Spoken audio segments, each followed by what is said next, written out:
Hey there. Tonight you're about to step back, way back, into a world that most people have completely forgotten. Close your eyes for just a moment. Imagine this. You are walking through an ancient military camp at dawn. The ground beneath your feet is damp with dew. Around you, soldiers are sharpening weapons, checking armor, preparing for something that will change their lives forever. But something is different about this particular morning. Something is wrong. Or perhaps something is exactly right. You hear it before you see it. A low, haunting sound cutting through the cold air. Drums. Not just any drums. War drums that seem to speak to something deep inside your chest. You feel your heartbeat synchronize with theirs. Your breathing changes. Your fear transforms into something else entirely. For thousands of years, military commanders across every ancient civilization understood something that modern warfare has forgotten. Music wasn't entertainment. It wasn't morale-boosting background noise. It was a weapon, as powerful as any bronze sword, as strategic as any battle formation. Tonight, you're going to discover why. You're going to walk through the lives of musicians who marched into the most brutal, bloodiest battles ever fought. You're going to understand the secrets they held. And by the time this story ends, you'll never think about ancient warfare or music the same way again. Dim your lights now. Get comfortable. We're going back to ancient times. The year is 2,400 years ago. You are Orlos, a young musician from Athens, and you've just received a summons that will change everything. You stand in the marketplace, holding a sealed clay tablet. Your hands are trembling, not from cold, but from understanding what this means. You've trained your entire life for this moment, but nothing could have truly prepared you for the reality of it. Around you, the marketplace continues its ordinary chaos. Vendors call out their wares, children chase each other between stalls, women negotiate prices. But you exist in a strange bubble of quiet awareness. You know something they don't. Within 3 days, you'll be marching with the Athenian army toward the contested territories at the northern borders. You'll be carrying your double-reeded aulos, an instrument so ancient that your grandfather's grandfather once played it in similar circumstances. Your father stands beside you, his weathered hand gripping your shoulder. He's been here before. 30 years ago, he walked the same path you're now walking. He marched with musicians into battles whose names are now inscribed on monuments no one reads anymore. He survived when many didn't. The scar that runs down his left arm is a reminder, not of enemy soldiers, but of a stray blade during the chaos of retreat. He's never told you whether he's proud or terrified for you. The musicians march first, he says quietly. Always first. Before the soldiers fully believe in what they're about to do, you'll see, they'll listen to your music like it's salvation itself, because to them, it will be. You wonder if he's right. You've spent 15 years learning to play, learning to read the sheets of papyrus that contain the ancient military marches, the battle hymns, the retreat signals. But reading music in a practice room is entirely different from playing it while shields clash and men scream. You tuck the tablet into your pack. Tomorrow, you begin training with the other musicians. The day after that, you march. Training begins at sunrise. You arrive at the assembly grounds to discover there are 37 other musicians. Some are older, grizzled veterans of previous campaigns. Others are your age, fresh from years of conservatory training, their eyes equally wide with a mixture of excitement and dread. The musician commander, a man named Theodorus, is waiting for you. Theodorus is perhaps 50 years old, with grey threading through his beard and a bearing that suggests he's forgotten how to be anything other than authoritative. He lost his left eye in battle, not to a weapon, but to an infection that followed an injury. He wears a leather patch now, which somehow makes him more intimidating rather than less. When he speaks, His voice carries the weight of someone who understands that music and survival are inextricably linked. "Gentlemen," he begins, his single eye scanning the gathered musicians. "You have been selected because your playing is adequate. Your lungs are strong. Your fingers are fast. But what happens next will test more than your technical abilities. It will test your commitment, your nerve, your ability to play precisely when your body is telling you to run." He walks slowly among you, his footsteps deliberate and heavy. The average musician survives his first battle 30% of the time. Yes, you heard me correctly. 70% do not survive their first campaign. Not because enemy soldiers specifically target musicians, though they do, but because musicians march at the very front of formations. You will be exposed, you will be vulnerable, and your music will be the only thing standing between ordered advance and complete chaos. The weight of this statement settles over the group like a physical force. You realize your father didn't tell you this statistic. Perhaps he was protecting you. Perhaps he was allowing you to choose this path without fully understanding its cost. You adjust your grip on your aulos. Theodorus continues. Your job is simple but absolute. When you play, soldiers advance. When you change the rhythm, they adjust their formation. When you sound the retreat call, they flee without shame because the music tells them flight is not cowardice. It is strategy. You are not mere entertainment. You are tactical instruments. Your music is warfare. The first 3 days of training are brutal in ways you didn't anticipate. It's not the playing that's difficult. Your fingers know the marches, the signals, the battle hymns. It's the endurance. You practice for 6 hours at a time, playing the same 50-bar sequence hundreds of times until your lungs burn and your fingers feel like they might fall off. Theodorus is relentless, pacing beside the musicians, listening for any variation in tone or rhythm. "If your rhythm wavers," he says to the entire group during the afternoon break on the second day, "soldiers will sense it. They will know something is wrong. They will slow, hesitate, and hesitation during battle is death." Absolute consistency. That's what we need. That's what separates victory from massacre. You discover that the older musicians seem to play with a different quality than the younger ones. Their sound is deeper, more anchored, as if every note carries the weight of previous campaigns. There's a veteran musician named Chrysos, perhaps 60 years old, who plays the war horn. His sounds don't just pierce the air, they seem to cut through into your very bones. You find yourself unconsciously matching your rhythm to his, and you realize this is likely exactly what soldiers do in actual battle. They anchor themselves to the sound of experienced musicians. On the third day, Theodorus introduces something new, the sound of weapons. Soldiers are brought in to practice formations and movements while the musicians play. The clash of shields, the scrape of bronze on bronze, the shouts of commanders. It's chaotic and overwhelming. Your instinct is to slow down, to lose focus, but you force yourself to maintain the exact rhythm Theodorus demanded. You notice something remarkable happening. When the music is steady, the soldiers' movements become more coordinated. When your playing wavers even slightly, the formation ripples with confusion. The soldiers seem to be moving as an extension of the music itself. You begin to understand that you're not just making sounds. You're creating the invisible scaffolding upon which an entire army's confidence is built. On the fourth morning, Theodorus calls a special assembly. He looks more serious than usual, if that's even possible. He has news that changes everything. The campaign is moving up.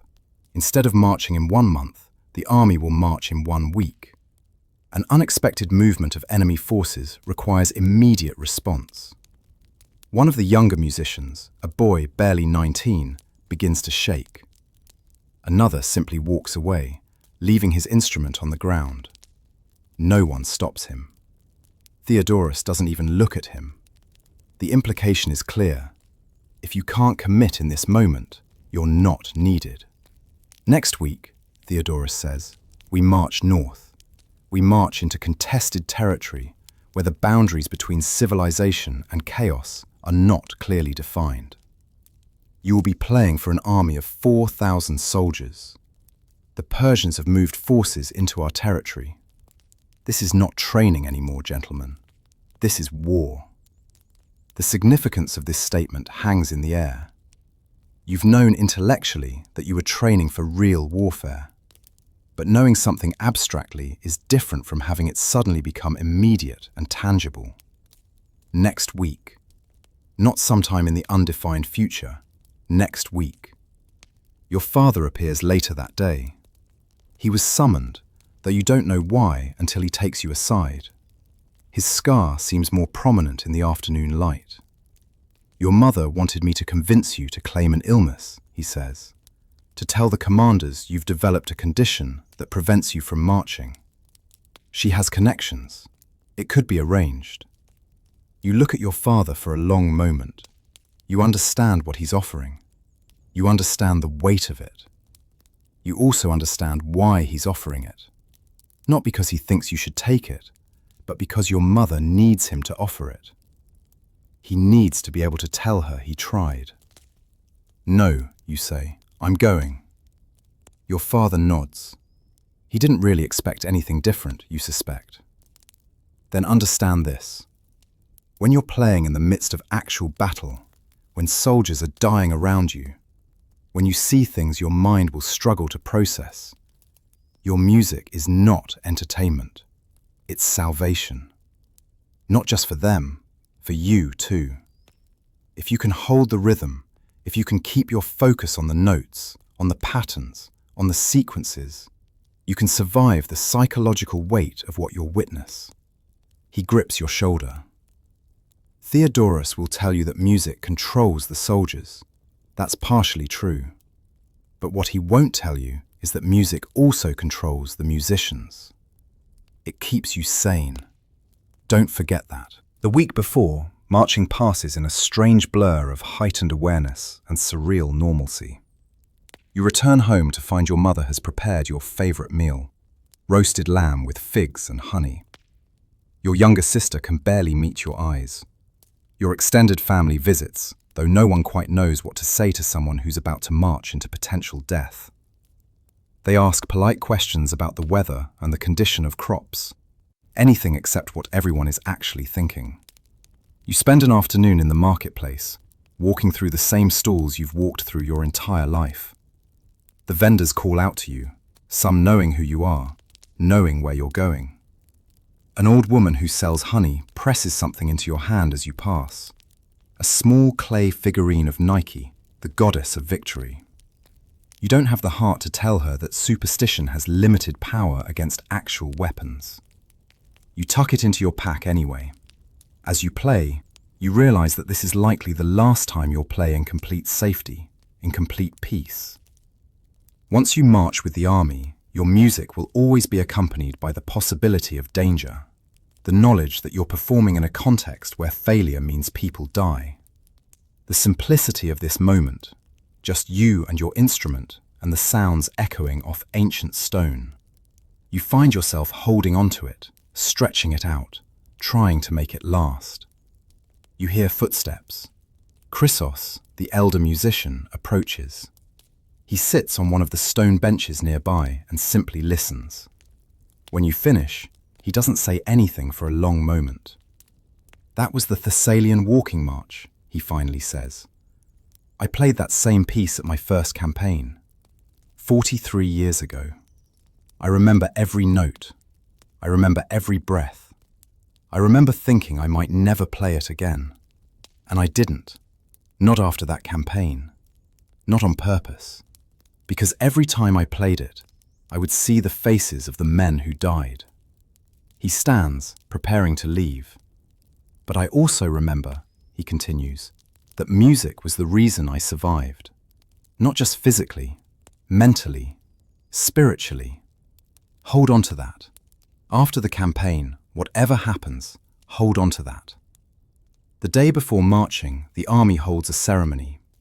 Soldiers gather in their armor on the training grounds. Musicians take their positions at the front.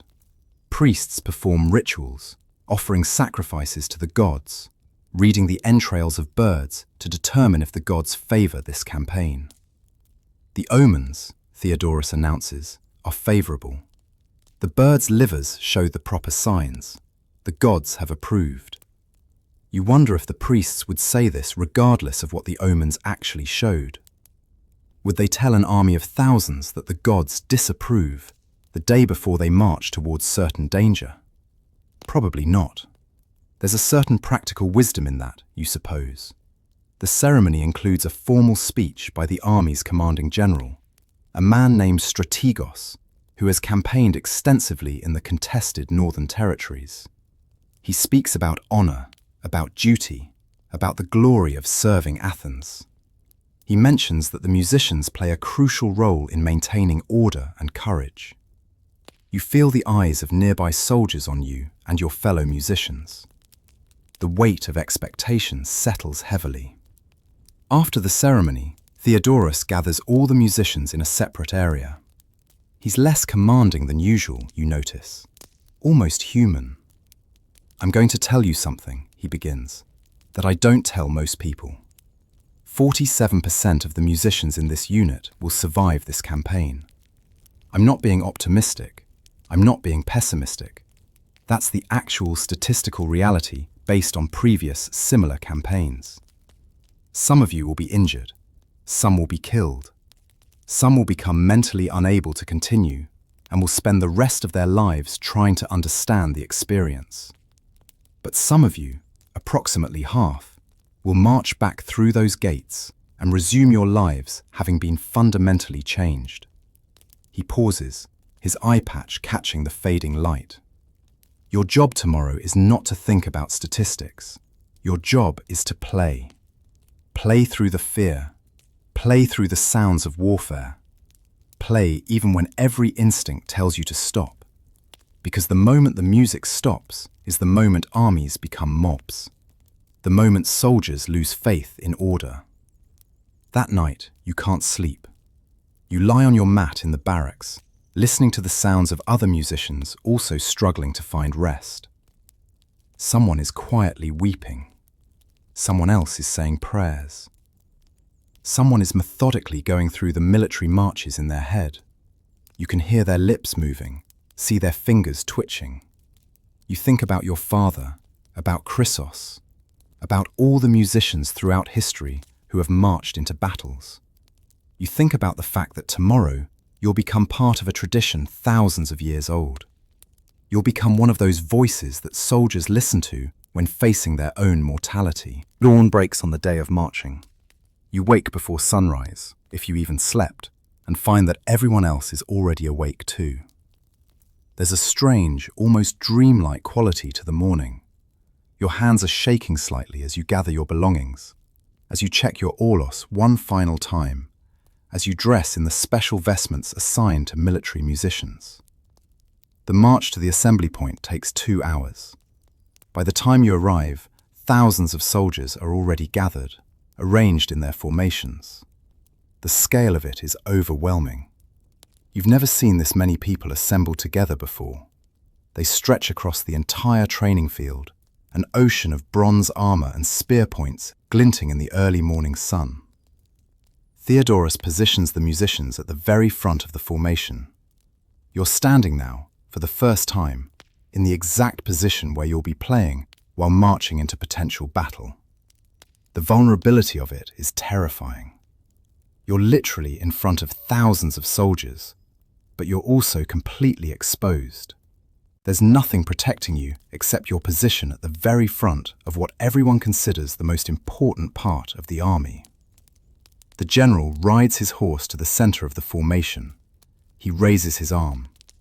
Theodorus looks at you and nods. This is the signal. This is the moment.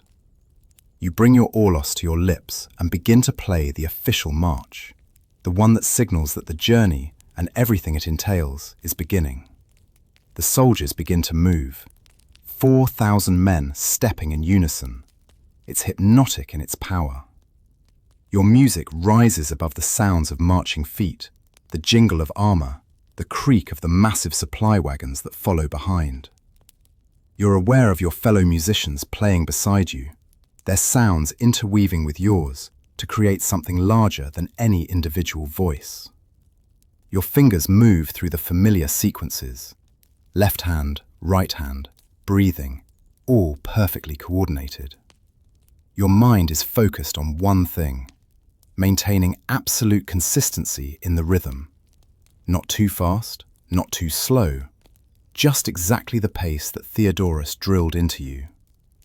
Behind you, the soldiers follow your music. They match their footsteps to your rhythm. They lean into their spears. They trust you. They trust that you know where you're going, that you know the purpose, that you know how to guide them through what's coming. The realization is profound. The soldiers aren't leading you, you're leading them. The first day of marching is exhausting in ways you didn't anticipate. You thought the physical challenge would be the difficulty, playing your instrument while walking constantly for hours. But the actual challenge is something more subtle. Maintaining the exact same energy level, the exact same tempo, regardless of how your lungs burn or your fingers begin to cramp. The army marches in relatively good humor today. This is still the beginning, still the excitement phase, where soldiers are mostly engaged in telling jokes and bragging about previous campaigns. The musician's primary job today is to set a steady, reliable pace. Not too aggressive, not too slow. A pace that can be maintained for hours without breaking rhythm. You notice that Chrysos, marching a few musicians down the line from you, plays differently than the rest. His sound is deeper, more anchored. Soldiers seem to lock onto his notes, as if using them as a reference point for their own rhythm. You find yourself occasionally matching your breathing and fingering to his, using him as an anchor point, just as the soldiers do. Around midday, you reach a small town. The army stops briefly to water horses and rest. You're allowed perhaps 15 minutes to sit and recover. Your lips are raw from the Orlos reed. Your legs ache from the constant walking. Your throat is parched. A soldier approaches you while you're resting. He's older, weathered, with the bearing of someone who's fought in multiple campaigns. He crouches down beside you. "You're playing the 7th March," he says. "My grandfather taught me that march when I was a child." Hearing it today, it connected me to something, to him, to history, to continuity. He pauses. "Thank you for that." He leaves before you can respond. You sit there, water cup in your hand, processing what he said. Your music isn't just about military coordination. It's about connection. It's about linking soldiers to their histories, their families, their sense of place in a larger tradition. It's about making them feel less alone in the moments before they might die. That afternoon, you continue marching. The soldiers are quieter now, the novelty of the journey worn off. The jokes and bragging have diminished. They're falling into the psychological space where soldiers exist during campaigns. Not quite present, not quite absent, operating on automatic rhythms and established patterns. Your music guides them through this space. By the 3rd day of marching, the army crosses into truly contested territory. The landscape changes. The cultivated fields give way to rougher terrain. The road itself becomes less maintained, less predictable. And the soldiers' bearing changes too. The relaxed attitude of the first days evaporates. They become watchful, alert, constantly checking the landscape for signs of enemy presence. Theodorus comes forward and speaks to the musicians. "We're entering the danger zone now. From this point forward, you maintain absolute consistency. No matter what happens, your rhythm doesn't change. If you hear combat sounds, if soldiers start to panic, if the formation is disrupted, You keep playing. The music is the only anchor point. Understood? You understand. You've always understood this intellectually, but now it becomes real in a way it wasn't during training. The stakes have shifted. The theoretical has become actual. That afternoon, a scout rides up urgently. The commanding general gathers his officers, and there's clearly discussion happening about something. Within an hour, the army's pace quickens. The march, which had been leisurely and sustainable, becomes faster, more aggressive. Theodorus looks back at the musicians and nods slightly. You understand the signal. Maintain the rhythm despite the increased pace. Make it seem effortless. Control the narrative through music.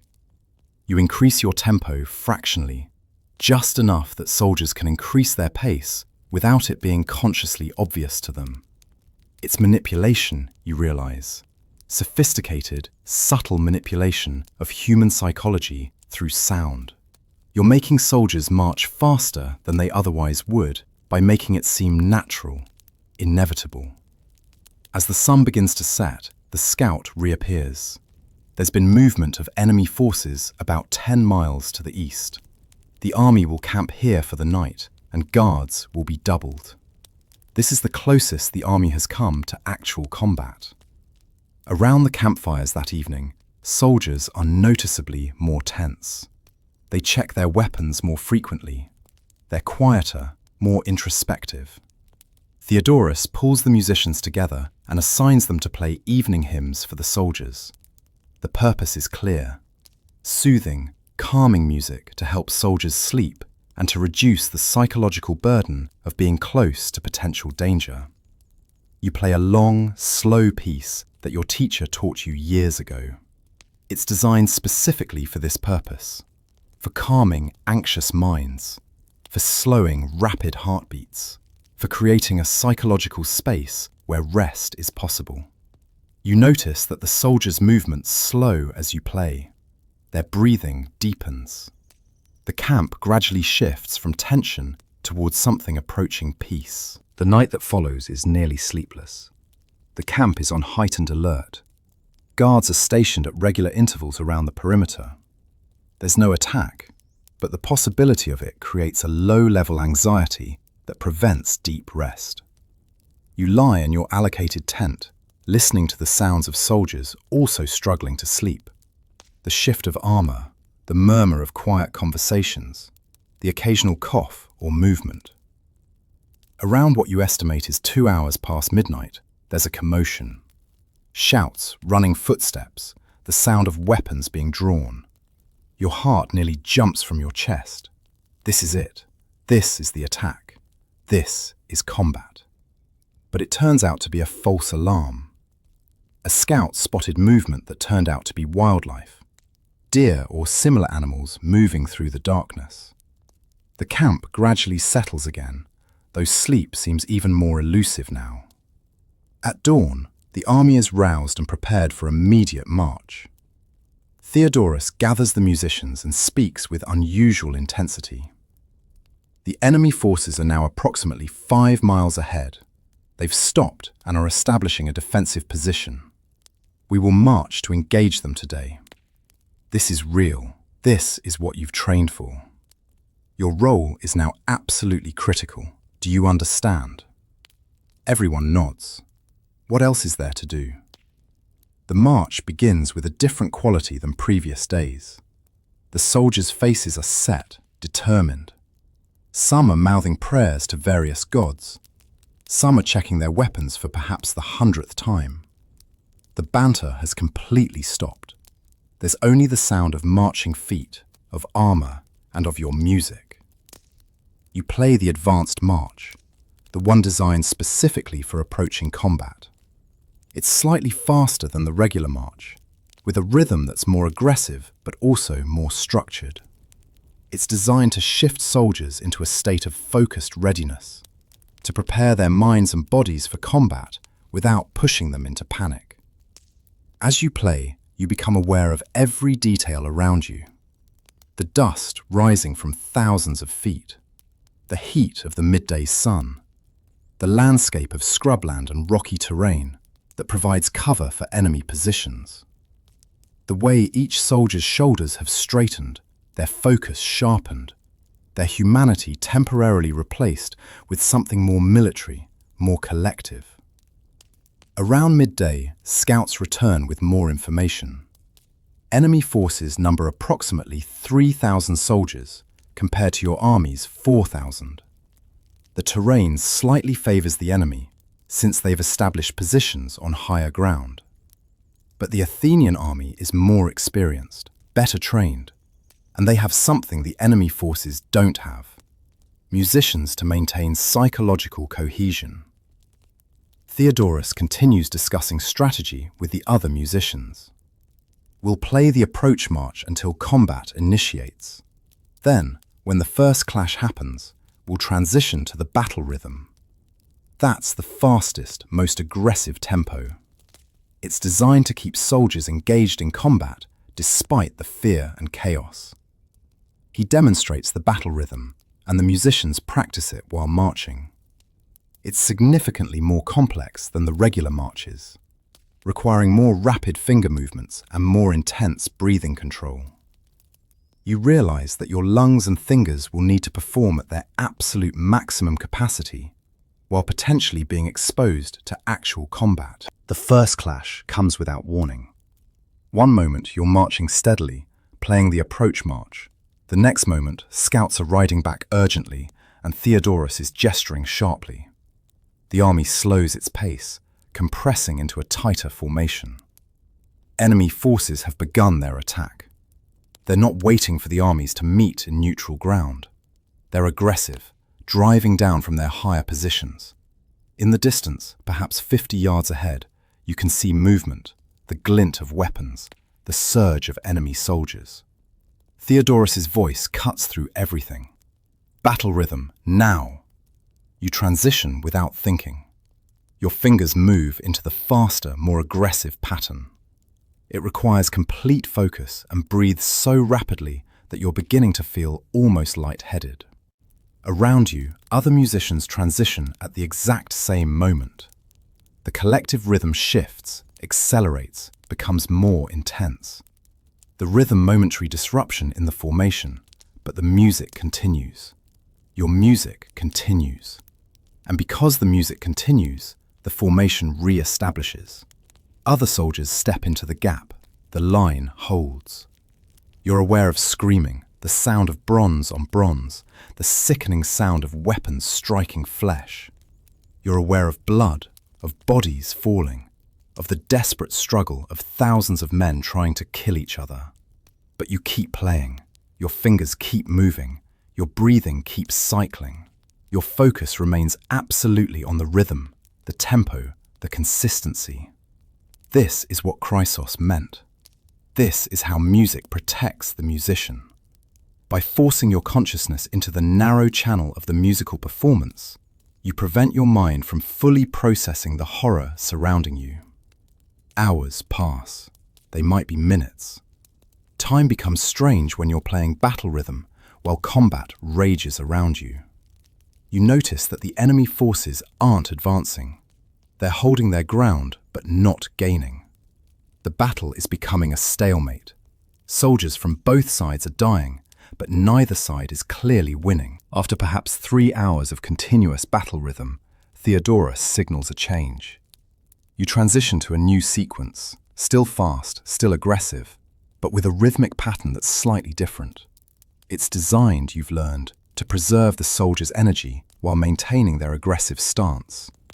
You can't play battle rhythm indefinitely. It would exhaust even the strongest musician and would eventually begin to fatigue soldiers as well. The battle continues its stalemate quality. Neither side is gaining significant advantage. But you begin to notice something. The enemy's rhythm is becoming inconsistent. Their formation is beginning to break down. Either they don't have musicians maintaining cohesion, or their musicians have been targeted and killed. Whatever the reason, their army is slowly degrading into less organized resistance. Your army, meanwhile, continues to respond to the music with almost mechanical precision. Even as soldiers are becoming tired, even as fear and pain begin to wear on them, they maintain formation because the music tells them to maintain formation. They press forward bit by bit, not decisively, but consistently. Theodorus appears beside you briefly during a moment when the immediate fighting has shifted slightly away from your position. "You're doing well," he says, and that's all. He doesn't stay long. He needs to be monitoring all the musicians. But those few words somehow anchor you. You're performing correctly. You're doing what's required. The afternoon sun creates strange shadows across the battlefield. You're aware of the smell, blood, sweat, churned earth, and something else you can't quite identify but recognize as the smell of death. Soldiers around you are breathing heavily, moving with increasing slowness despite the rapid rhythm of your music. You wonder if any of them are still making conscious decisions, or if they've entirely surrendered to the collective rhythm. The turning point comes when you notice something shifting in the enemy formation. It's subtle at first, just a slight wavering, but gradually you realize what's happening. The enemy is beginning to retreat, not in panic, but in organized withdrawal. They're maintaining formation, but slowly backing away. Theodorus sees it at the same moment you do. He raises his hand and the musicians prepare for the transition. The general is shouting commands. The soldiers sense the shift and press forward more aggressively. Theodorus lowers his hand. The rhythm changes one more time. It's the advance rhythm, even faster than the approach march, designed to push soldiers forward in pursuit of retreating enemies. You transition into it along with the other musicians. The soldiers surge forward. What was a static, grinding stalemate becomes dynamic forward movement. The enemy formation breaks. Soldiers begin to run, some trying to make it back to higher ground, others simply fleeing. For a moment, you feel a strange exhilaration. You're doing it. The music is doing it. Your fingers are literally controlling the fate of armies. And then you realize the implication. If your fingers control victory, they also control the subsequent slaughter. As your music drives soldiers forward, it also drives them to kill fleeing enemies. The rhythm you're maintaining is the rhythm of pursuit, and pursuit means additional death. As the enemies retreat toward their fortified positions, Theodorus signals one final transition.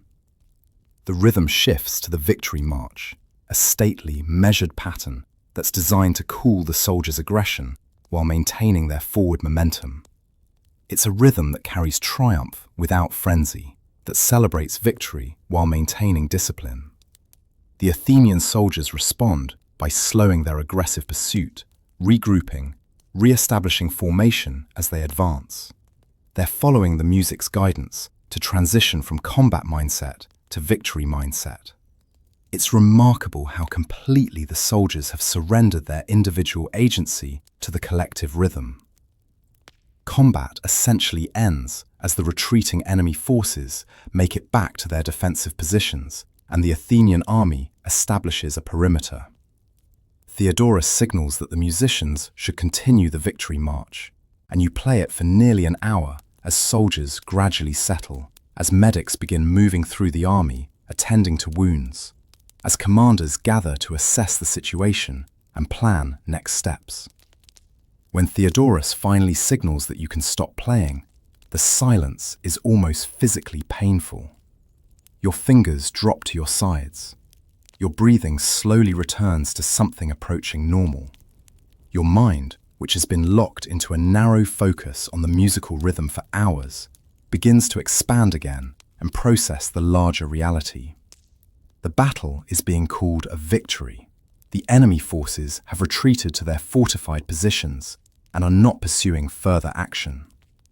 Athenian losses are estimated at several hundred soldiers. Enemy losses appear to be higher, though the exact number is unclear. From a military perspective, this is considered a successful engagement. You walk through the camp later in the evening, still somewhat in shock from the experience. You notice that other soldiers are speaking to the musicians with a kind of reverence. They're thanking you, telling you that your music kept them alive, that without the rhythm they would have fallen apart. One soldier grabs your hand and holds it as if you're a lifeline to sanity. You find Chrysos sitting alone, his war horn resting across his lap. He looks exactly as he did before the battle, unchanged, unscarred, exactly the same. But you know he's experiencing something similar to what you're experiencing, a kind of shock at surviving, at having conducted an entire army through violence, through nothing but sounds. 32 years, he says without preamble. I've survived 32 years of campaigns, and every battle feels like the first one. Every time I play that rhythm, I'm amazed that it works, that soldiers listen, that they trust something as insubstantial as sound to guide them through the absolute worst that human experience has to offer. He looks at you directly. You did well today. You maintained consistency. You didn't falter. That's more than many musicians accomplish in their entire careers. You may have literally saved lives with your playing. You sit down beside him without saying anything. There are no appropriate words for this moment. You've participated in violence, you've witnessed death, and you've done it while playing music. The cognitive dissonance is profound. That night, you attempt sleep but find it nearly impossible. Your mind replays the battle repeatedly, focusing on different aspects each time you cycle through it. Your hands continue to move through the rhythm patterns even while you're lying still, your fingers twitching with phantom musical movements. Around you, soldiers are processing the experience in different ways. Some are celebrating quietly, speaking about how they're alive, how they survived. Some are weeping silently, processing the loss of friends. Some are simply staring blankly, their minds unable to fully process what they've experienced. You finally give up on sleep and walk to the perimeter of the camp, where guards are stationed to watch for any renewed enemy activity. The night is clear, the stars visible above, exactly the same stars that were visible before the battle. The universe continues its indifferent patterns, regardless of human violence. A guard recognizes you and nods. Musicians deserve special places in heaven, he says, which seems to be a common sentiment. Without music, we would have broken. We would have lost cohesion and scattered. The formation we maintained, that was only possible because of the rhythm you provided. You realize in this moment exactly what your father meant about music protecting the musician. By focusing on the rhythm, by maintaining the musical performance, you protected your mind from fully processing the horror. The soldiers experienced the violence directly. You experienced it through the filter of your instrument. The protection isn't perfect, but it's real. The next morning brings orders from the general. The campaign isn't over. Enemy forces have retreated but are still present. The army will remain in the field, maintaining a siege of the enemy's fortified positions, attempting to force surrender or provoke another engagement on Athenian terms. This begins a different phase of the campaign. No longer are there continuous battles. Instead, there are days of routine, guarding positions, maintaining formation, waiting. The musicians play morning marches to ready soldiers for the day, evening hymns to help them process trauma and sleep, and occasional aggressive rhythms when enemy forces probe the Athenian lines seeking opportunity. Days blend together. A week passes, then 2 weeks. The enemy shows no signs of surrendering, but they also show no signs of significantly reinforcing their positions. It's become a stalemate. You discover that stalemate is somehow worse than active combat. During battle, at least there's clarity. During stalemate, there's only the weight of waiting, the slow erosion of confidence and cohesion, and the knowledge that something will eventually have to give. After 3 weeks of stalemate, the situation changes dramatically. Scouts bring news. Enemy reinforcements have been spotted approaching from the north. Enemy forces are receiving support. The siege, previously in Athenian favor due to numerical superiority, is about to become much more complicated. The general calls a war council. You're not present, but Theodorus reports the essentials to the musicians afterward. The plan is to force resolution before enemy reinforcements arrive. The Athenian army will launch a direct assault on the fortified position, a much more dangerous approach than the siege strategy, but necessary given the changed circumstances. Theodorus addresses the musicians with unusual gravity. This will be the most dangerous engagement we've experienced. We'll be assaulting fortified positions with soldiers having defensive advantages. Your role is more important than ever. When soldiers are climbing walls, facing arrows from above, climbing into the mouths of metaphorical hell itself, the only thing that will keep them engaged is the rhythm you maintain. If music falters, courage falters. If courage falters, the assault fails. He pauses, letting the weight of this sink in. I'm going to be honest with you. Many of you may not survive the assault. But if you play well, if you maintain absolute consistency despite everything you see and hear, you may save the entire army. At minimum, you'll give soldiers a better chance of survival. The night before the assault, you find yourself drawn to Chrysos again. He's sitting by a small fire, alone, his war horn resting beside him on the ground. You sit across from him without speaking. "I've been thinking," Chrysos says eventually, "about a musician I played with 40 years ago. His name was Macedon. Brilliant musician. Perfect technical execution. But during an assault, much like tomorrow's, his nerve broke. He stopped playing in the midst of the rhythm, just stopped. He stood there while soldiers continued to push forward, now without music guidance. He survived the assault, but he never played again. He spent the rest of his life in silence, unable to reconcile the fact that his moment of weakness might have cost lives." Chrysos looks at you. "I tell you this not to add pressure, but to explain what happens if we fail. We don't just lose a battle. We carry the knowledge of our failure forever. But that's the trade we make. Music is power, and power carries responsibility." The night passes slowly. You play the evening hymn with more intention than usual, really trying to put everything into the notes, trying to make the music a real form of support and comfort, rather than just mechanical execution. Dawn of the assault breaks grey and cold. The weather has shifted overnight, bringing clouds and a slight wind that carries the possibility of rain. The soldiers are assembled before sunrise, standing in battle formations. The musicians take their positions at the front, as always, but this time, you're acutely aware of what it means to be in front. You're literally the first people advancing toward the fortified position. The fortification consists of stone walls approximately 12 feet tall, with wooden towers at intervals where defenders can rain arrows and projectiles down on attackers. The approach is over relatively open ground, perhaps 100 yards of exposure before reaching the walls. It's a textbook death trap for the assaulting force.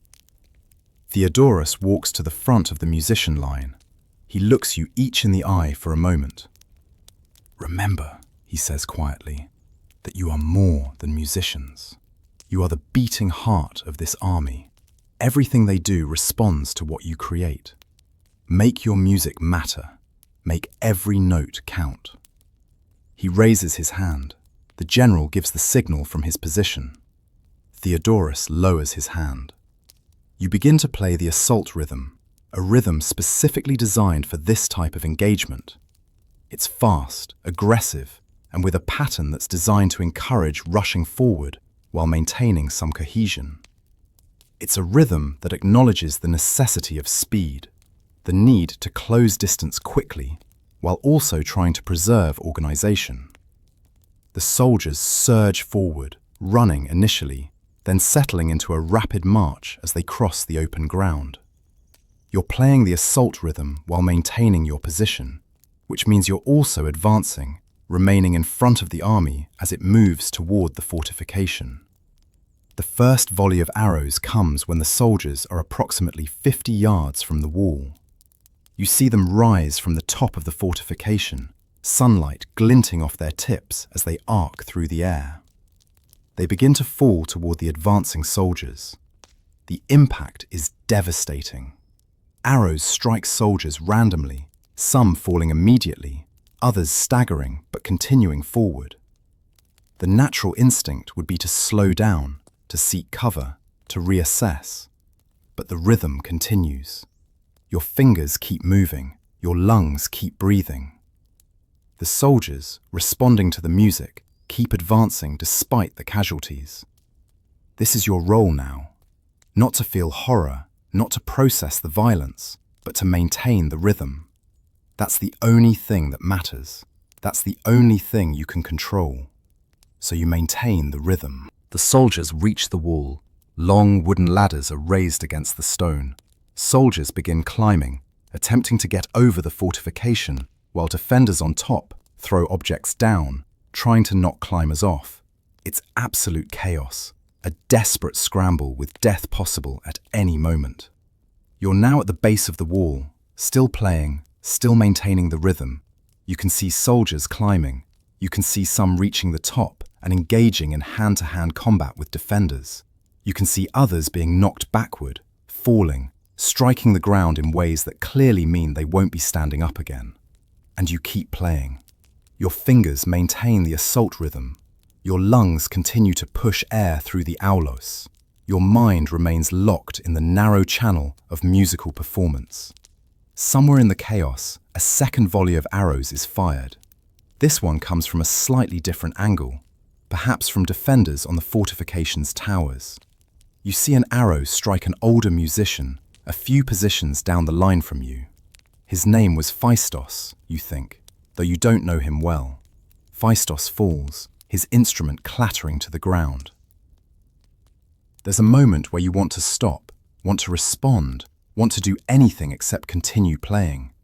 But Theodorus is looking directly at you, his eye fixed on you with absolute intensity. The message is clear. Don't stop. Don't break the rhythm. You don't stop. You don't break the rhythm. One of the younger musicians, Dion, perhaps 19 years old, steps over to cover Phaistos's part of the rhythm. The musician's formation closes up. The rhythm never falters. The sound never wavers. The assault continues for perhaps 2 more hours, though time becomes meaningless during such intensity. Eventually, something shifts. You're not sure when or how, but gradually the momentum changes. More soldiers are getting over the wall than are being knocked back. Defenders are becoming fewer. The fortification is being breached. Finally, and it feels like both minutes and an eternity, Theodorus signals a shift in rhythm. The assault rhythm transitions to the victory march.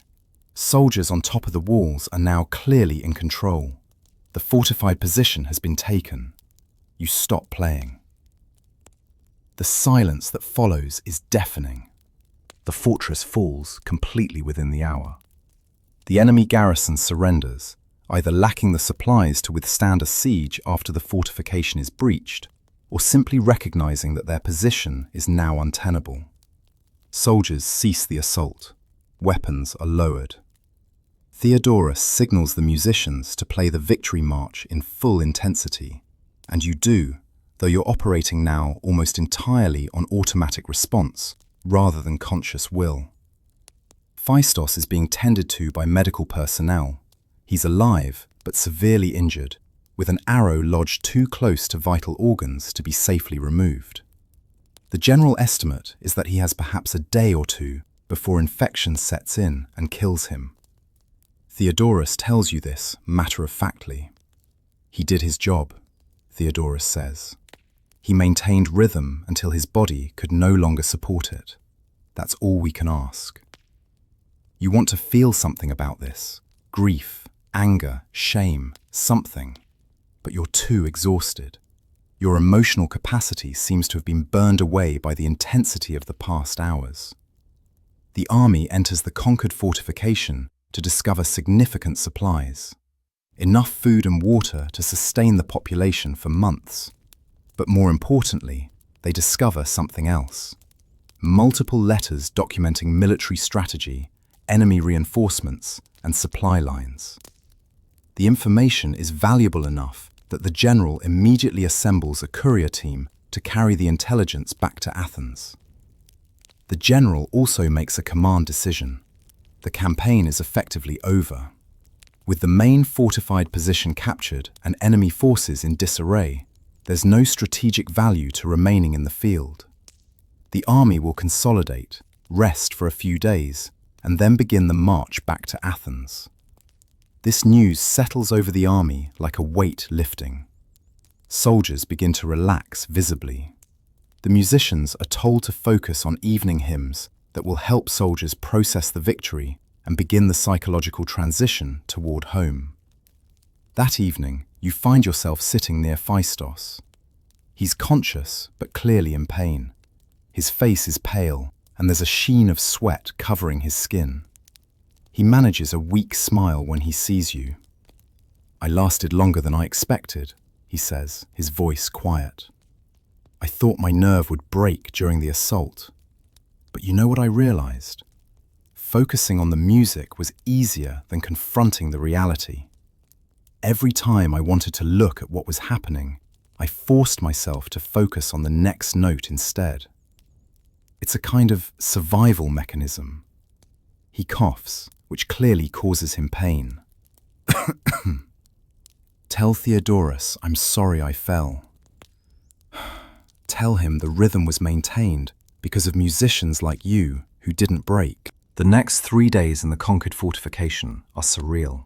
Soldiers are standing down from combat readiness, but remain in the field. The musicians are called upon to perform for ceremonies honoring the dead, music designed to help soldiers grieve and process loss. These grief-focused compositions are entirely different from battle rhythms. Slower, minor key, designed to open emotional space rather than close it. You play these pieces while aware of their purpose, aware that you're now helping soldiers access emotions they've been suppressing since the assault began. Men weep openly during these ceremonies. Some throw themselves on the ground in anguish. Some remain stone-faced, their emotional processing mechanisms apparently broken by the intensity of the campaign. Phaistos dies on the morning of the second day. An infection has set in around the arrow wound.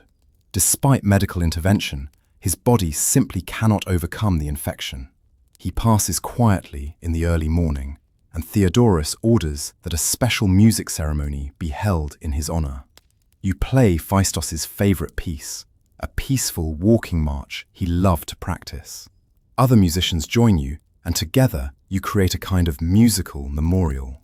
The piece flows from the assembled musicians like a prayer, like a benediction for someone who did his job, who maintained the rhythm until his body could no longer support it. Theodorus speaks briefly after the music ends. Phaistos was a musician of integrity. He played his part in history. He contributed to the survival of this army. His name will be added to the roll of honored musicians. His family will be compensated, and his memory will be preserved. It's a strange comfort. The idea that there's a formal structure for honoring those who fall. That death isn't meaningless, but is instead incorporated into a larger narrative of sacrifice and service. Whether this actually comforts anyone is unclear, but it provides some framework for processing what might otherwise be unbearable. On the morning of the fourth day, the army begins its return march to Athens. The soldiers are visibly different from the force that departed weeks ago. They're more serious, more focused, less prone to the joking and bragging of the campaign's beginning. They've seen things, they've done things, they've been fundamentally changed. You play the return march, a piece that's designed to carry soldiers forward without the aggression of combat rhythms, but with more energy than simple walking marches. It's designed to acknowledge that soldiers are now transitioning back to civilization, but they're doing so as changed beings. The march toward Athens takes 8 days. Along the way, you play morning marches, evening hymns, and occasional pieces for rest breaks. Your body adjusts somewhat to the rhythm of marching and playing, and your mind begins, very slowly, to emerge from the narrow focus that has characterized the entire campaign. The approach to Athens brings a surprising surge of emotion.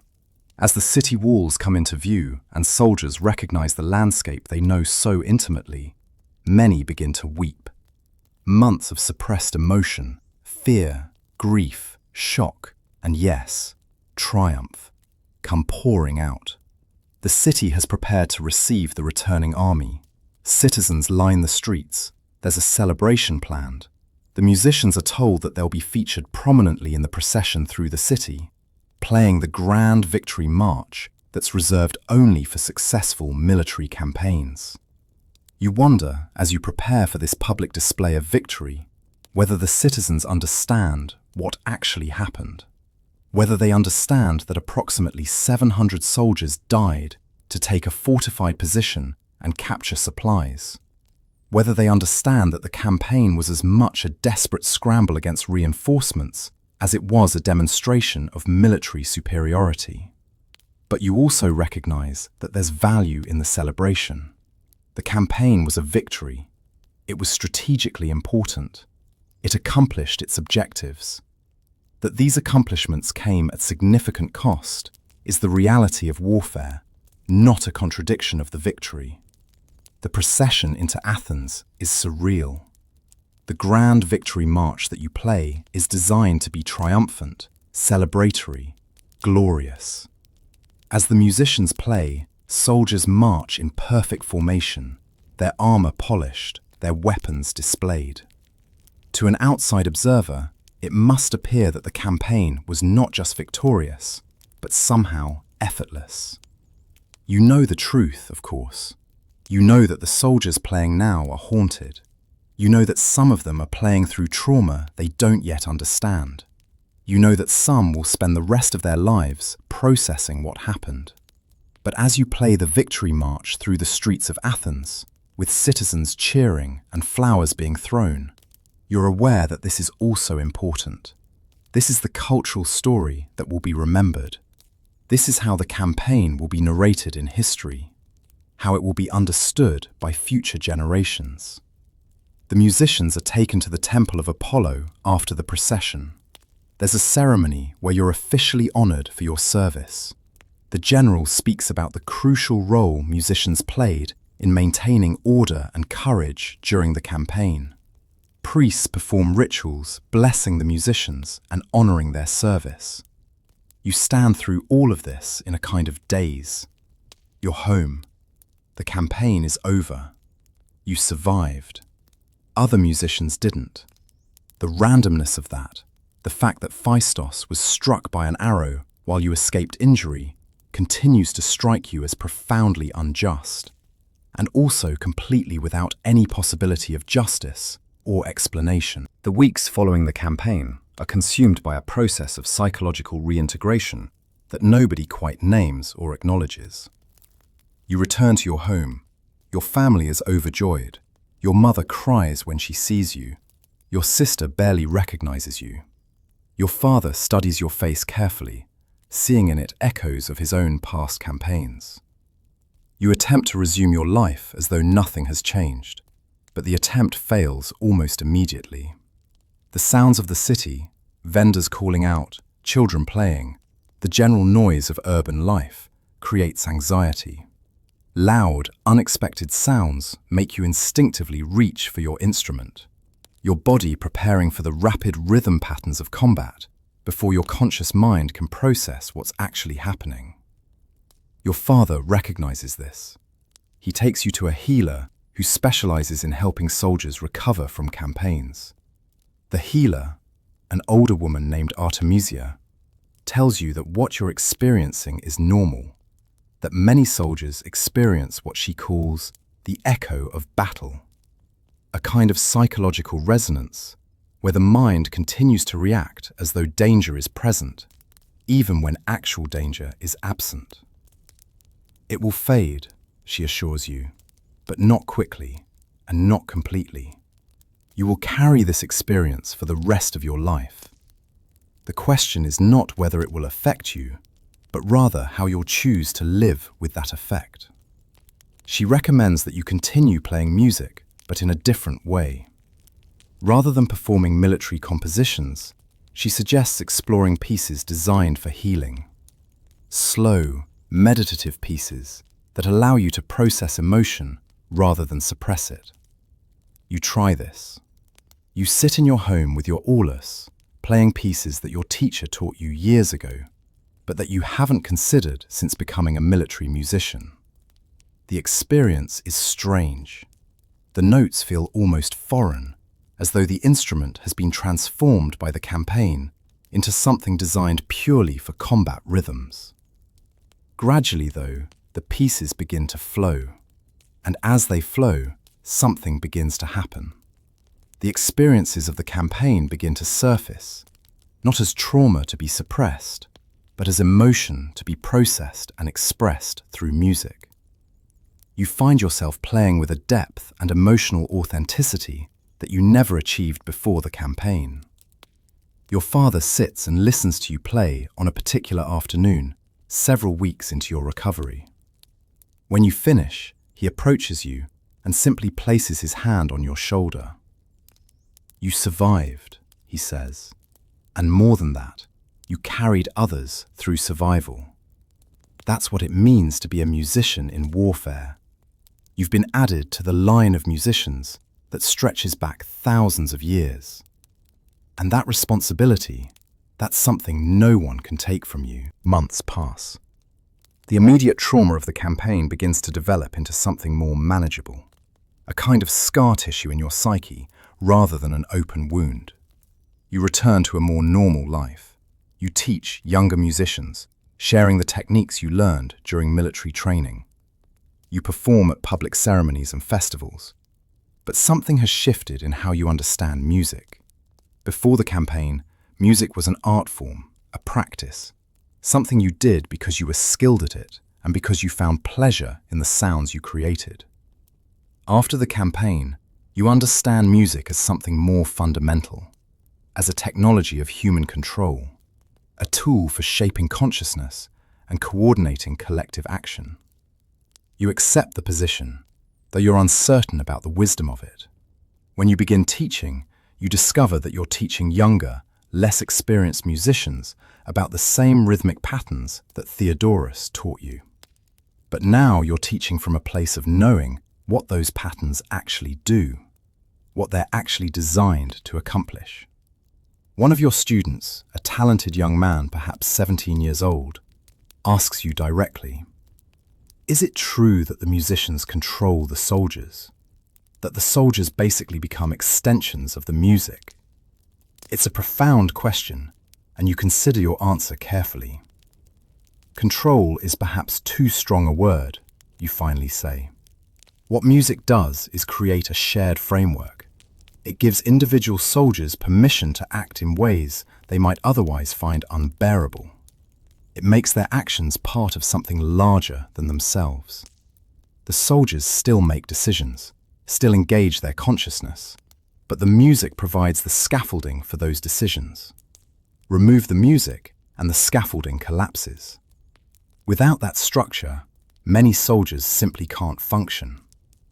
The student nods, processing this. So we're not controlling them, we're supporting them. Yes, you confirm. And in supporting them, we're also carrying part of the weight of what they do. When soldiers kill because of the rhythm you provide, you carry some of that responsibility too. 3 years after your campaign, another military engagement occurs in a different region. A younger group of military musicians, some of whom were trained by you, march with an army into contested territory. One of your best students, a musician named Theodorus the Younger, in honor of your old commander you suspect, is among them. You wait for news from the campaign with a strange mixture of emotions. You recognize that you're experiencing what your father and other experienced soldiers experienced while you were on your campaign. The helplessness of being safe while others are in danger. The odd guilt of being alive while others might be dying. When the campaign concludes and the army returns, Theodorus the Younger comes to find you directly. He's visibly changed, as you were visibly changed. But he's alive, and he clearly has something he needs to tell you. "Your teaching kept me alive," he says without preamble. "When I was in the midst of battle, when I was terrified that I would break the rhythm, I remembered your voice telling me about Phaistos. I remembered you saying that the rhythm is what saves the musician when everything else falls apart. And I held on to that. I maintained the rhythm even when my body was telling me to stop." He pauses. "But I also realized something you didn't tell us explicitly. The rhythm doesn't just save the musician, it saves the soldiers too. When I held the rhythm, soldiers didn't panic. They didn't break formation. They performed. And more importantly, they came back alive. Several hundred of them came back alive because the rhythm was maintained." You nod, recognizing the truth in what he's saying, and also recognizing something else. You didn't tell newer musicians this because you didn't know how to articulate it in a way that didn't sound like you were celebrating the manipulation of human consciousness. That evening, you have a conversation with Chrysos, who's still alive, though increasingly aged and frail. He's too old to campaign anymore, but he still teaches occasionally and maintains his war horn. Each generation of musicians has to discover their own relationship with what we do, Chrysos says. We provide something valuable, order, structure, hope. But we also enable violence. Both things are true simultaneously, and no amount of philosophy will resolve that contradiction.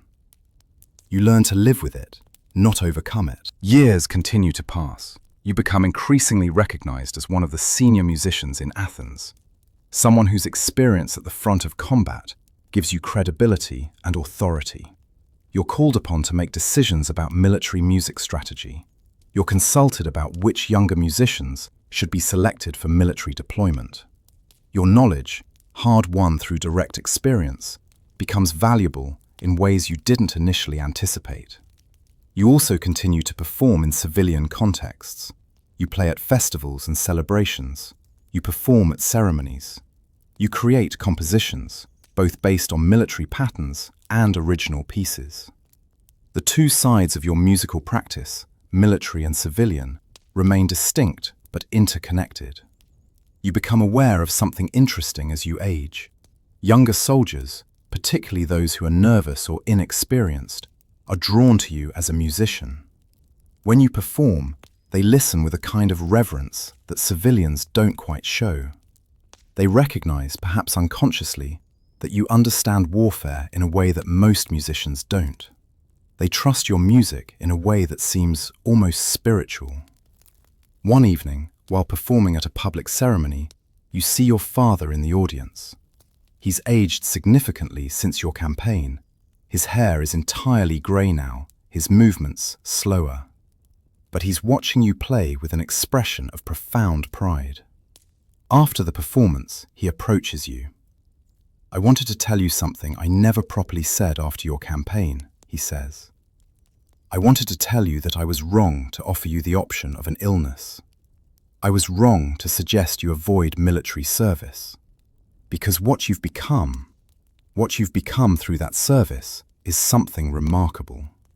You've taken a terrible experience and transformed it into understanding, into wisdom. That's not something that happens often or easily." He pauses, and you can see tears in his eyes. "Your music has guided more soldiers to safety than any general strategy. And I'm proud of that.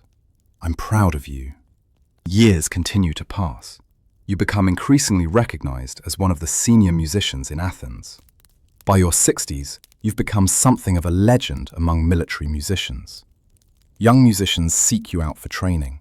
The military consults you on strategy. You've published compositions that are now used in military training throughout Greece. Your experience in that single campaign decades ago has rippled out to affect military music practice across an entire culture. But you've also become increasingly aware of something troubling. The rhythmic patterns you helped develop, patterns designed specifically to bypass rational thought and create automatic compliance, are being misused.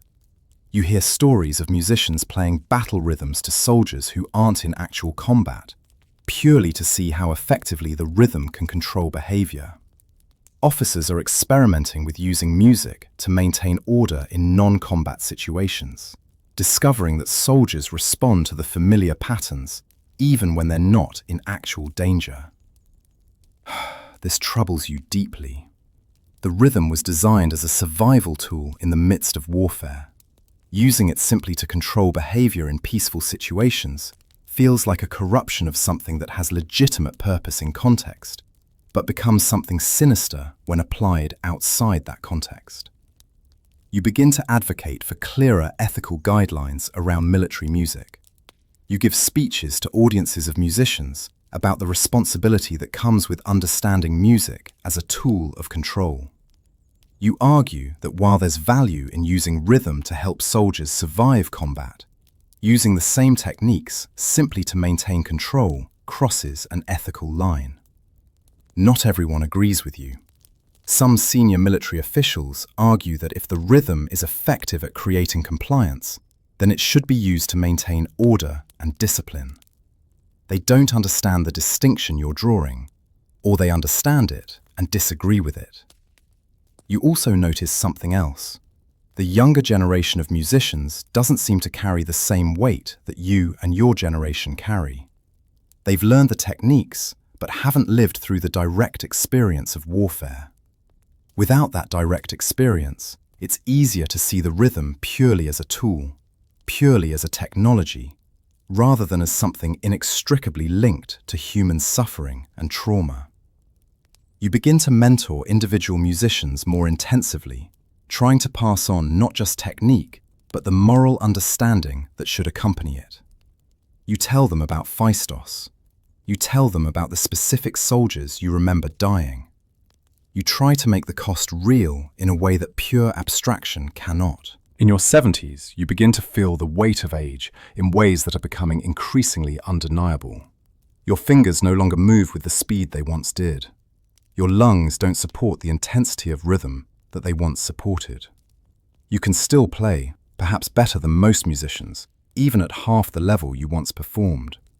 But you understand that your active performing career is reaching its end. Chrysos, your old friend and mentor from that first campaign, passes away at an advanced age.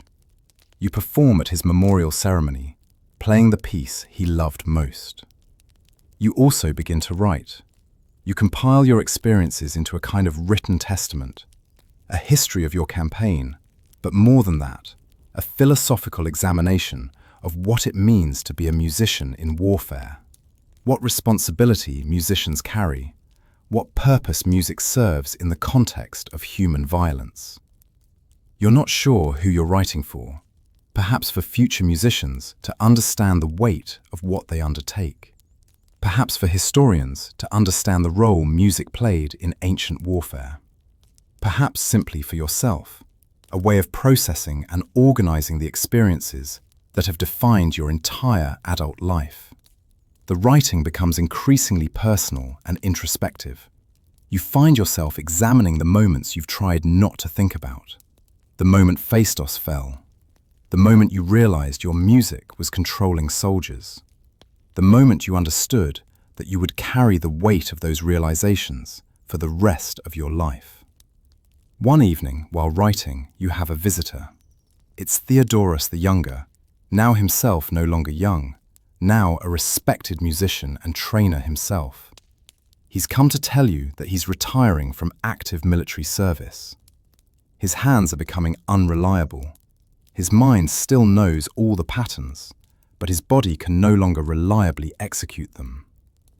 I wanted to come tell you in person, he says, because you taught me how to understand what I've been doing. You taught me that the responsibility matters, that knowing what your music accomplishes matters. I'm leaving military service with that knowledge intact, and I wanted to thank you for that. In your final years, you become something of a living archive of military music knowledge. Young musicians make pilgrimages to you. Military leaders seek your counsel on strategic questions. Your home becomes a kind of informal school where musicians come to learn not just technique, but the deeper understanding of what they're engaging in. You continue to teach right up until your fingers no longer physically allow it. You continue to play, though less frequently and for shorter periods. And you continue to write, filling scroll after scroll with observations, histories, technical notes, and philosophical reflections on a life spent making music in the service of warfare. You also begin to think deeply about legacy. What will remain after you're gone? What knowledge will be preserved? What will be lost? You discover that the writing you've been doing, the testament you're compiling, is increasingly becoming your primary concern. Ensuring that the deeper understanding of military music isn't lost when you die. You work with a younger scribe to organize your writings, ensuring they're clear, coherent, and properly preserved. You don't know if these writings will ever be widely read, but you're creating the possibility that future generations might understand not just the how of military music, but also the why, the moral and philosophical considerations that accompany the technique. One night, while unable to sleep due to the various physical ailments that accompany advanced age, you think back to that first morning when you received the summons to military service. You think about the young man you were, nervous, excited, full of uncertainty about what military service would mean. You think about the journey that followed, the training, the campaign, the trauma, the healing, the understanding that gradually accumulated over decades of thinking about what you experienced. You realize that the campaign itself, the single intense experience of warfare, was actually the least important part of your story. The campaign was a catalyst. What mattered was what you did with the knowledge you gained from that experience. How you transformed trauma into understanding. How you used your position and credibility to advocate for ethical considerations around music and warfare. You wonder if other musicians from that campaign made similar journeys toward understanding. Theodorus, your old commander, died years ago, so you never got to ask him. But you like to imagine that other musicians from that time also spent decades thinking about what they experienced, trying to make meaning out of it. 3 months before your death. You don't know it will be 3 months, of course. You have a final audience with a young military official who's come to consult with you about how to approach music strategy for an upcoming campaign. You're too ill to meet him in person, so he comes to your home, to the room where you spend most of your time now. You're honest with him in a way that you perhaps wouldn't have been in earlier years. You tell him that music is a tool of control, that it's a tool that can be used ethically or unethically, depending on the context and intention, that there's a legitimate place for rhythm-based music in the context of actual combat. Soldiers need structure, need guidance, need something to anchor themselves to in the midst of chaos. But you also warn him, don't forget that behind every soldier following the rhythm is a human being who may be carrying trauma for the rest of his life. Don't treat music as a pure solution to the problem of controlling human behavior. Recognize the cost, and if you possibly can, try to minimize that cost by using these techniques only in legitimate contexts, only when there's actual necessity, only when the alternative would be worse. He listens respectfully, though you're not entirely sure if he truly understands what you're saying. Understanding requires experience, and he probably hasn't experienced what you've experienced. I'm writing all of this down, you tell him. Everything I know about military music, about the techniques, about the ethical considerations. When I'm gone, these writings should be preserved. not necessarily made public immediately, but preserved so that future generations of musicians can know this history and learn from it. You're able to speak with most of them, though your voice is weak and the effort is great. But you find that you have energy for these conversations. On your final morning, you wake before dawn, your body's habit, maintained even now, and you lie in the darkness thinking about something you haven't consciously thought about in decades. The exact sound of the approaching troops during that first battle.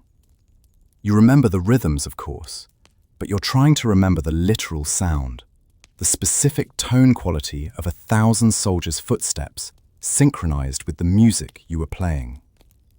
You can't quite capture it, and you realize that this is appropriate. Decades later, the specificity is lost. What remains is the meaning, the understanding, the integration of that experience into your life. The literal sensory experience fades, but its significance doesn't. Your assistants find you peaceful when they arrive to begin the day. You're gone by midday. Your heart simply stops, and your breathing ceases. Your long life of music concludes in silence. The city honors you with a proper funeral.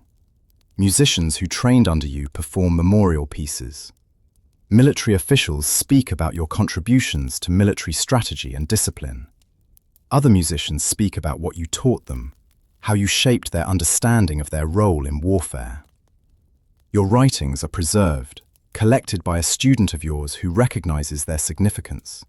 They're stored in a library where they remain for centuries, occasionally read by musicians or historians interested in understanding the role of music in ancient warfare. The war horn that you inherited from Chrysos, and that Chrysos inherited from musicians before him, is passed to another musician, a student of one of your students, continuing the chain of transmission that stretches back centuries before you and will presumably continue for centuries after.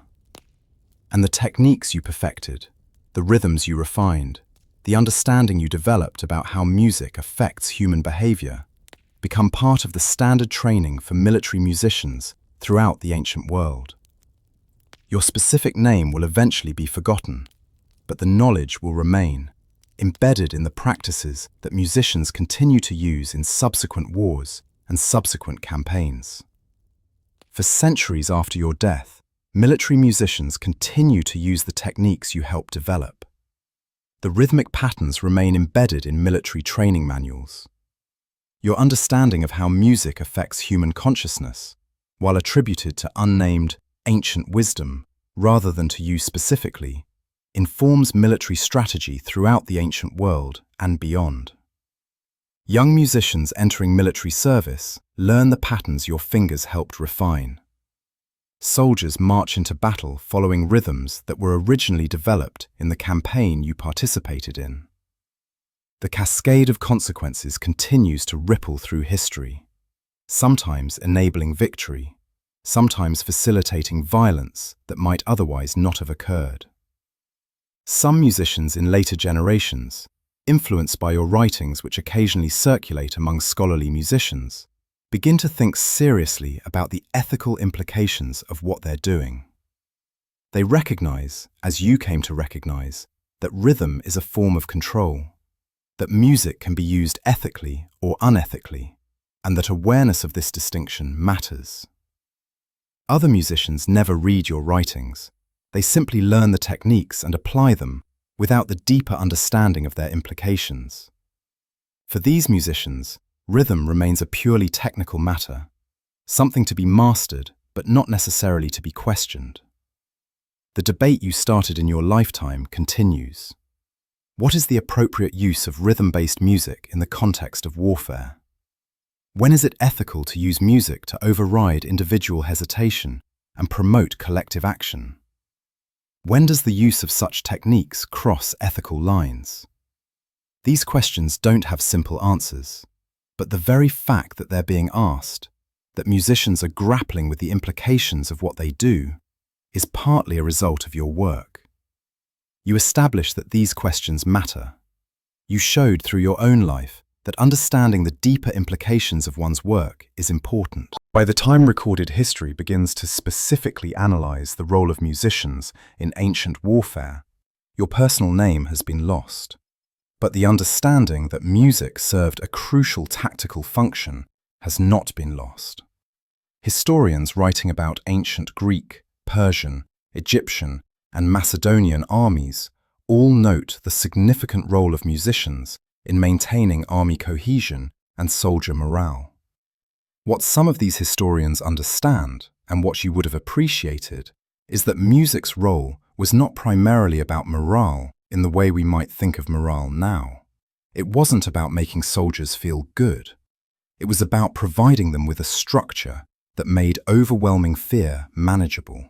It was about giving them something to anchor to when their individual consciousness was insufficient to process the horror surrounding them. Your legacy becomes increasingly visible in how modern military organizations have studied ancient warfare. Military strategists examine the role of music in maintaining discipline and cohesion. Anthropologists study the neurological basis for why humans respond so strongly to rhythm. Psychologists investigate the mechanisms by which rhythm can bypass rational thought processes and create automatic response patterns. The questions you wrestled with throughout your life become the subject of serious academic study. Scholars debate whether the use of rhythm-based techniques is ethical. They discuss the difference between using music to help soldiers survive trauma versus using music to manipulate behavior outside of legitimate contexts. You would have appreciated that your questions are still being asked, still being taken seriously, centuries after your death. You would have appreciated that musicians in future times are not simply learning techniques, but are also learning to ask the deeper questions about those techniques. You would probably also have been somewhat frustrated that the fundamental tension between music's role as a survival tool in legitimate warfare and its potential misuse as a tool of control has not been resolved. That tension continues through history, with different societies coming to different conclusions about the appropriate use of music in military contexts. The ultimate legacy of your work, and the work of musicians like you throughout ancient history, is that warfare becomes somewhat more organized and somewhat less chaotic. The techniques you help develop make it possible for armies of thousands to function as coordinated entities rather than as mobs. This is, objectively, an improvement from a military perspective. Whether this is a moral improvement depends on how one thinks about warfare. If one believes that war is inevitable and should occur, then reducing the chaos and increasing the organization and efficiency of warfare seems positive. If one believes that war should be minimized and that anything that makes warfare more efficient makes warfare more likely, then the same techniques seem negative. This ambiguity, this fundamental inability to separate the positive and negative consequences of what you learn to do, is perhaps the most important part of your legacy. You understood this ambiguity deeply. You lived with it. You didn't pretend there was a simple resolution. That lived understanding is part of what you transmitted to younger musicians. You taught them the techniques, yes, but you also taught them to recognize the moral complexity of those techniques. You taught them that understanding the implications of what you do matters, even if that understanding doesn't change what you do. Soldiers across centuries continue to march into battle guided by music that descended from the patterns you helped develop. Some of these soldiers are just and noble. Some are soldiers in wars of aggression and conquest. Some are soldiers fighting for legitimate self-defense. The music serves all of them equally because the technique doesn't distinguish between just and unjust wars. The rhythm works regardless of the moral quality of the conflict. This too is part of your legacy. The understanding that tools can be used for good purposes and ill purposes, and that the responsibility for how they're used rests with the people wielding the tools, not with the tools themselves. But also recognizing that the creation of the tools carries some responsibility for their eventual use. In your final chapter, we return from the broad historical perspective to the personal and intimate.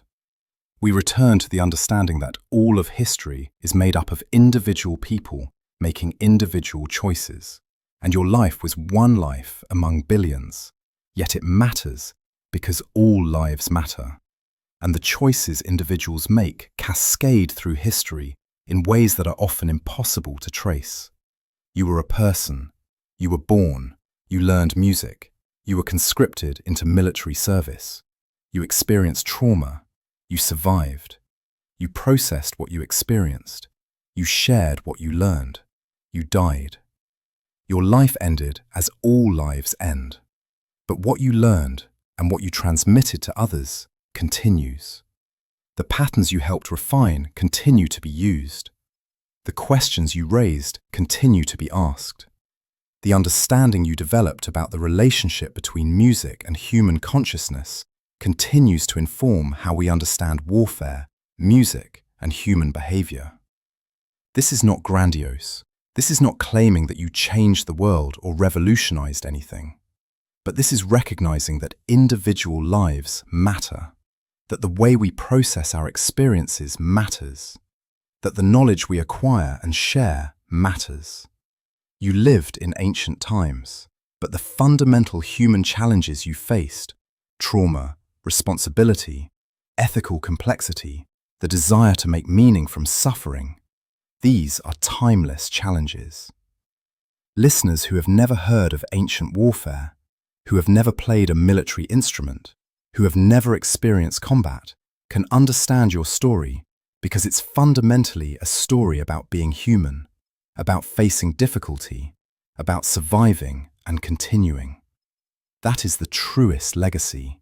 Not the techniques you refined or the questions you raised, but the simple fact of a human life fully lived, with consciousness and intention, in the face of circumstances that could easily have led to unconsciousness, despair, and meaninglessness. As you listen to this story, recognize that you have experienced something in the listening. Your consciousness has traveled through time to ancient Greece.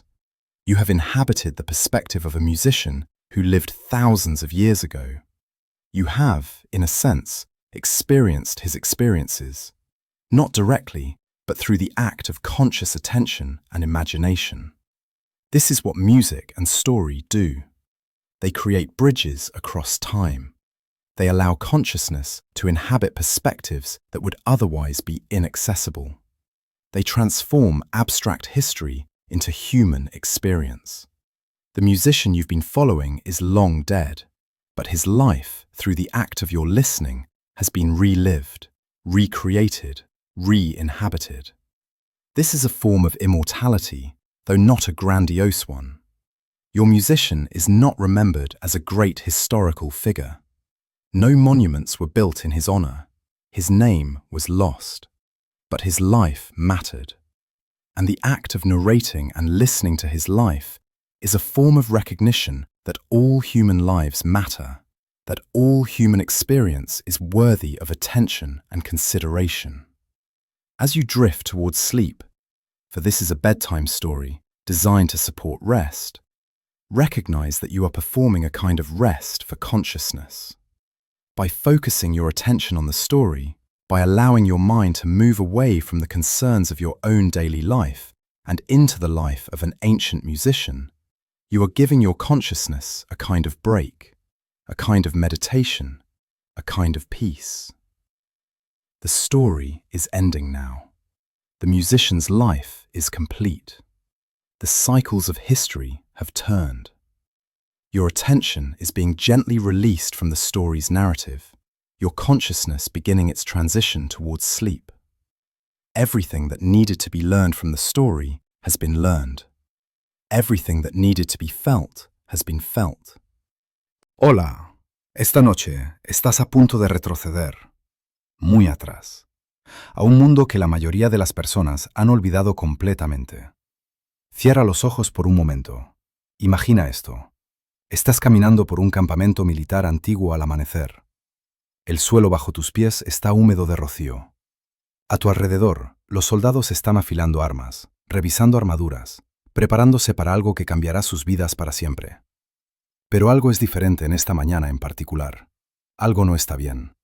O tal vez, algo es exactamente correcto. Durante miles de años, los comandantes militares de todas las civilizaciones antiguas entendieron algo que la guerra moderna ha olvidado. La música no era entretenimiento. No era ruido de fondo para elevar la moral. Era un arma. Tan poderosa como cualquier espada de bronce. Tan estratégica como cualquier formación de batalla. Esta noche vas a descubrir por qué. Vas a caminar a través de las vidas de músicos que marcharon a las batallas más brutales y sangrientas jamás libradas. Vas a entender los secretos que tenían. Y cuando esta historia termine, nunca volverás a pensar en la guerra antigua o en la música de la misma manera. Apaga las luces ahora. Ponte cómodo. Vamos a retroceder a tiempos antiguos.